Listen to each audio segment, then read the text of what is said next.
आप मंत्र जाप करते हैं, मंत्र जाप तो समझो बीज है आपका,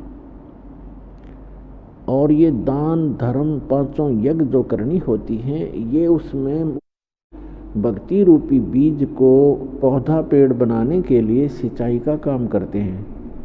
तो ये सिंचाई भी कंपलसरी है, यानी दान पांचों यज्ञ भी चाहिए। एक यज्ञ है धर्म की, दूसरी यज्ञ है ध्यान, तीसरी यज्ञ हवन की, चौथी यज्ञ प्रणाम, और पांचवी यज्ञ ज्ञान की। तो ज्ञान यज्ञ ये सत्संग है।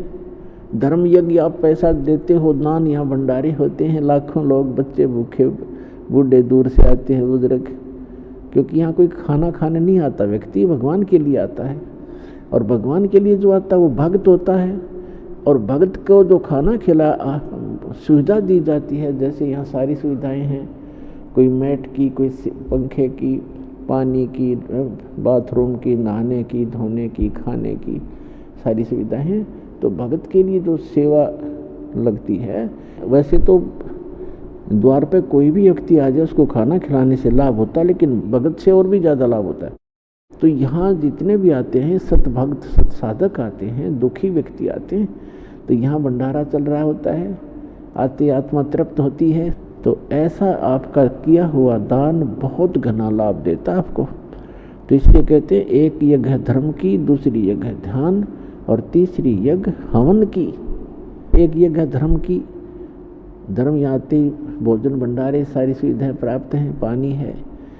फिर ध्यान, यानी आप यहाँ आते हो तो परमात्मा की याद ही रहती है, यहाँ चर्चा चलती है तो भगवान की ही चलती है। यहाँ कर भी कोई नालायक इधर उधर की गप्पे मारता है तो भक्त नहीं है, अभी वो बालक है या पहली दूसरी कक्षा का बच्चा, तो इधर उधर की बातें कर सकता है। जो प्रथम दूसरी तीसरी बार आया हो तो उसके साथ बड़े पुराने भक्तों को चाहिए, एक दो बात उसकी सुने, कोई दुख बताता है दुख सुने, फिर उसको बतावे, फिर कहे भी अपना मंत्र कर, मंत्र से लाभ होता है, गुरुजी बताते हैं, भक्ति करते रहो।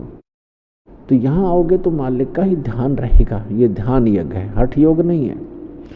और तीसरी यज्ञ हवन की, यहाँ पर जोत जलाई जाती है भगवान के लिए, वो हवन यज्ञ कहलाता है, वो हवन यज्ञ है।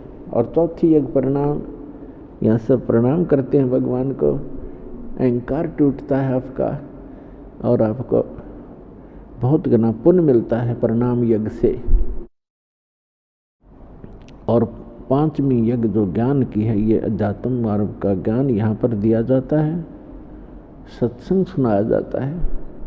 तो ये पांचों यज्ञ अनिवार्य हैं इस भक्ति रूपी पौधे को, भक्ति रूपी फसल को सफल बनाने के लिए।